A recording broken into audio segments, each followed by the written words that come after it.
الحمد لله وكفى وسلام على عباده الذين اصطفى أما بعد فأعوذ بالله من الشيطان الرجيم بسم الله الرحمن الرحيم وأما بنعمة ربك فحدث آمنت بالله বাংলাদেশ জামাত ইসলামী নেতৃত্ব শাখার উদ্যোগে আজকে দায়িত্বশীলদের এই বৈঠকের সম্মানিত সভাপতি শ্রদ্ধাভাজন দায়িত্বশীল প্রফেসর মোহাম্মদ হারিসুর রহমান এবং উপস্থিত আজকে সাদিক হোসেন হারিস ভাই, উপস্থিত আমাদের সকলের শ্রদ্ধাভাজন ইসলামী আন্দোলনের বাংলাদেশ জামাত ইসলামের কেন্দ্রীয় কর্মপরিষদ সদস্য, নির্বাহী পরিষদ সদস্য, শ্রদ্ধাভাজন দায়িত্বশীল জনাব অ্যাডভোকেট জুবাইর মোহাম্মদ এহসান ভাই, উপস্থিত রয়েছেন কেন্দ্রীয় কর্মপরিষদ সদস্য, বিশিষ্ট ছাত্র নেতা শ্রদ্ধাভাজন দায়িত্বশীল জনাব মঞ্জুরুল ইসলাম ভূঁইয়া ভাই সহ ওলামায়ে কেরাম এবং বাংলাদেশ জামাত ইসলামের বিভিন্ন পর্যায়ে দায়িত্বশীল নেত্রকোনা শাখার বিভিন্ন দায়িত্বশীল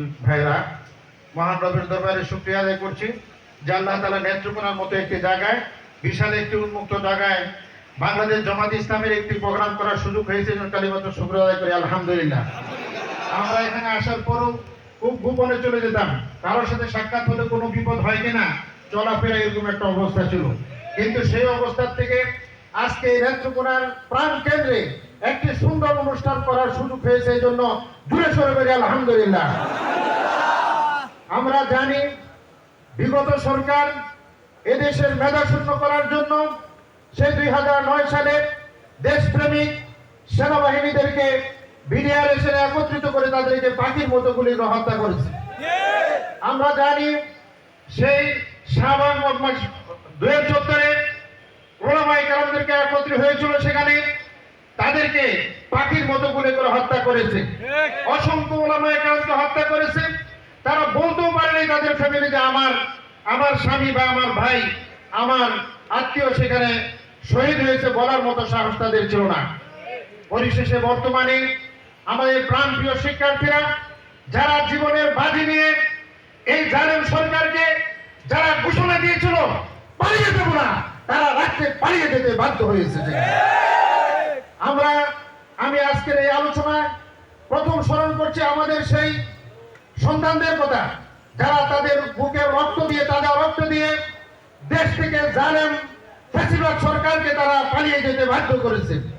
আমি স্মরণ করি সেই আমাদের প্রাণপ্রিয় ছাত্র জনতার জন্য যারা সেখানে শহীদ হয়েছেন। আল্লাহ তাআলা তাদেরকে শাহাদাতের সর্বোচ্চ মর্যাদা দান করুন।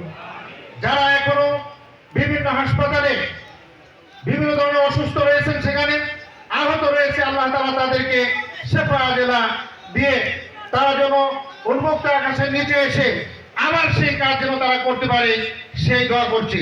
সাথে সাথে যে সমস্ত ফ্যামিলিগুলো ক্ষতিগ্রস্ত হয়েছে, আল্লাহ তাআলা তার বিশেষ রহমত দিয়ে সেই ফ্যামিলিগুলোকে যেন তার বিশেষ রহমত দ্বারা বর্ষিত করেন।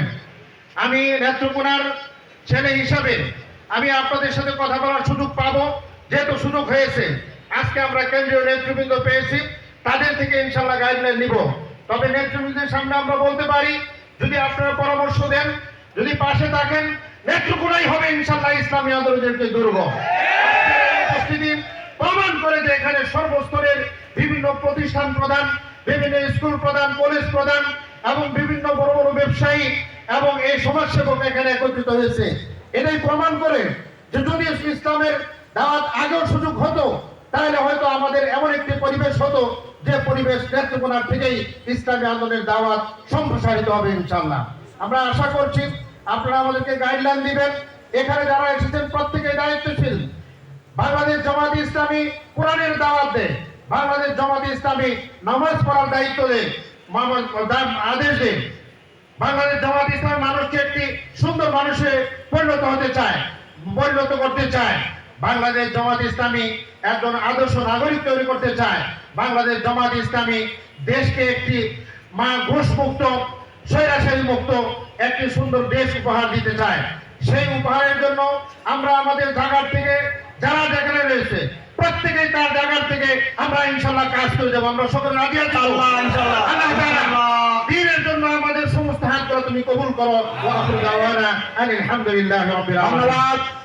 সম্মানিত উপস্থিতি, আমরা ইতিমধ্যে লক্ষ্য করেছি আজকের এই প্রোগ্রামের অন্যতম বিশেষ অতিথি বাংলাদেশ জামাত ইসলামী কেন্দ্রীয় সেক্রেটারি ময়মনসিংহ জুনের অন্যতম পরিচালক আমাদের অভিভাবক ময়মনসিংহ অঞ্চলের কৃতি সন্তান অধ্যক্ষ ডক্টর সামিউল হক ফারুকী ভাই তিনি হাজির হয়েছেন। আজকের এই প্রোগ্রামে বিশেষ অতিথি